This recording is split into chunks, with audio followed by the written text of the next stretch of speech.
प्यारे विद्यार्थियों, sacred hearts की हिंदी कक्षा में आप सभी का स्वागत है। प्यारे बच्चों, आज हम लोग आपके पाठ्यक्रम पर आधारित वाच्य के साथ जुड़ेंगे। तो आइए वाच्य को विस्तार से समझने का प्रयास करते हैं।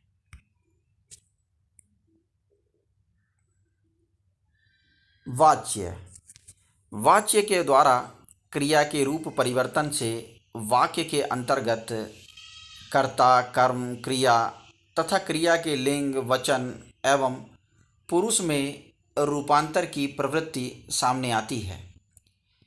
वाच्य से वाक्य में कर्ता, कर्म अथवा क्रिया में से किसी एक की प्रधानता का पता भी चलता है।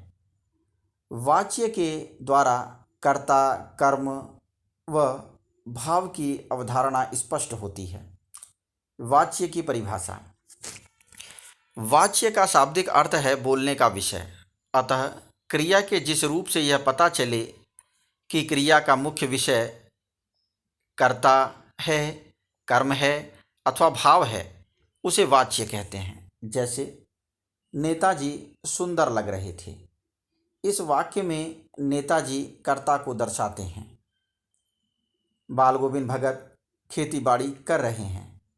इस वाक्य में खेती बाड़ी कर्म को दर्शाती है। उससे रोया नहीं जाता। इस वाक्य में रोना भाव को दर्शाता है। वाच्य के भेद। वाच्य के मुख्यतया दो भेद होते हैं, कर्तृवाच्य और अकर्तृवाच्य। अकर्तृवाच्य के भी दो भेद होते हैं, जिन्हें कर्मवाच्य और भाववाच्य के नाम से जाना जाता है। कर्तृवाच्य क्रिया के रूपांतर से जब वाक्य में कर्ता की प्रधानता का बोध होता है, अर्थात जब क्रिया का संबंध कर्ता से हो, तो वह वाच्य कर्तृवाच्य कहलाता है। कर्तृवाच्य में कर्म की प्रधानता न होकर कर्ता की प्रधानता होती है। क्रिया के लिंग, वचन तथा पुरुष भी कर्ता के अनुसार ही लगाए जाते हैं। जैसे बालक सोता है, बच्चे खेलते हैं, गीता खाती है, राजीव पुस्तक पढ़ता है, हालदार साहब ने पान खाया। पहले वाक्य में बालक एक वचन है। इस वाक्य में क्रिया का रूप भी एक वचन में है। दूसरे वाक्य में बच्चे बहुवचन है।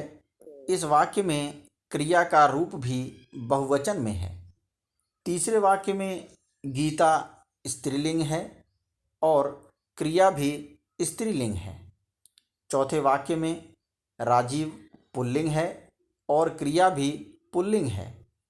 पांचवें वाक्य में हालदार साहब पुल्लिंग है और क्रिया भी पुल्लिंग है। अतः स्पष्ट है कि जिन वाक्यों में क्रिया कर्ता के अनुसार होती है, वहाँ कर्तृवाच्य होता है। दूसरा है आपका अकर्तृवाच्य। क्रिया के रूपांतर से जब वाक्य में कर्ता की प्रधानता नहीं होती, तो इस प्रकार के वाच्य को अकर्तृवाच्य कहते हैं। अकर्तृवाच्य के दो भेद होते हैं। पहला है आपका कर्मवाच्य। क्रिया के जिस रूपांतर से वाक्य में कर्म की प्रधानता का बोध होता हो, उसे कर्मवाच्य कहते हैं। कर्मवाच्य के अंतर्गत कर्ता की प्रमुखता न होकर कर्म की प्रमुखता होती है। वाक्य में कर्म की प्रधानता होने पर क्रिया के लिंग, वचन एवं पुरुष कर्म के अनुसार ही होते हैं। अर्थात जब क्रिया का संबंध कर्म से हो, तो वह वाक्य कर्मवाच्य होता है। जैसे रीना द्वारा गीत गाया गया, पतंग उड़ रही है, रोगी को दवाई दे दी गई है, छात्र द्वारा पुस्तक पढ़ी जा रही है, ड्राइवर द्वारा जोर से ब्रेक मारा गया।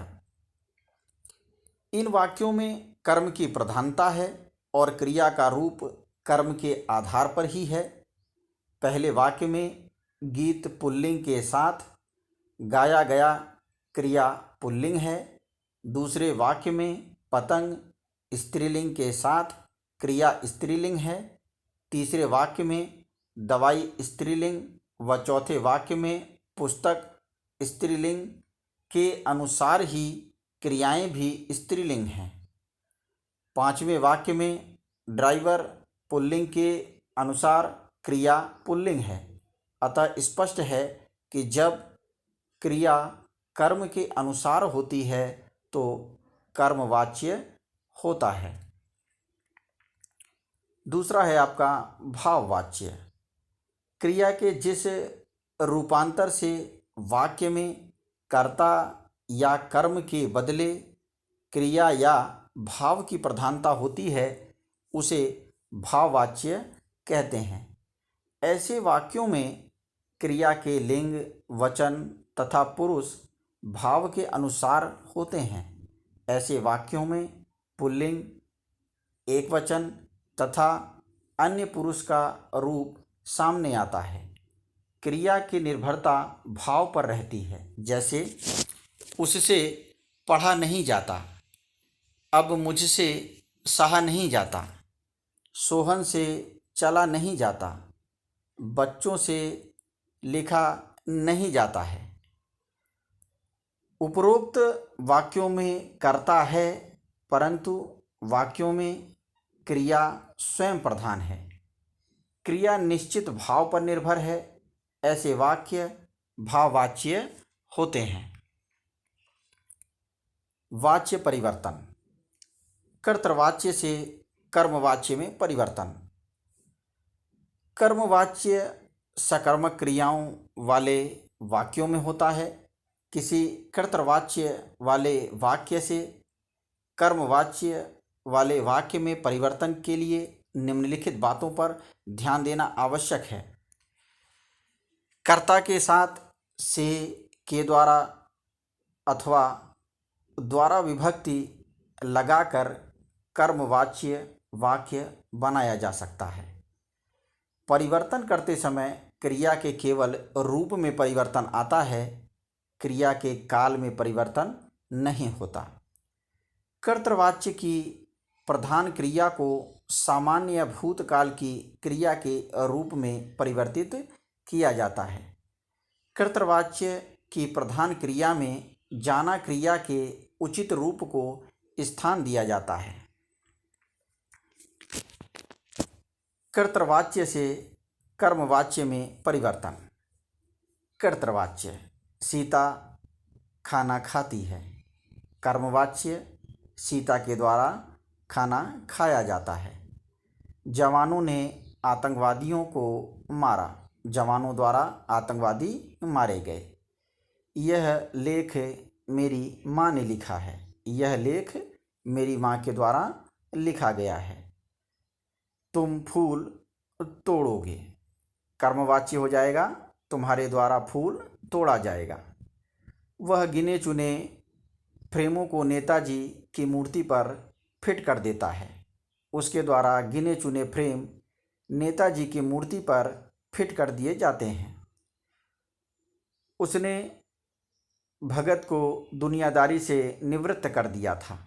उसके द्वारा भगत को दुनियादारी से निवृत्त कर दिया गया था। नवाब साहब ने जेब से चाकू निकाला और खीरे छीलने शुरू कर दिए। नवाब साहब द्वारा जेब से चाकू निकाला गया और खीरे छीलने शुरू कर दिए गए।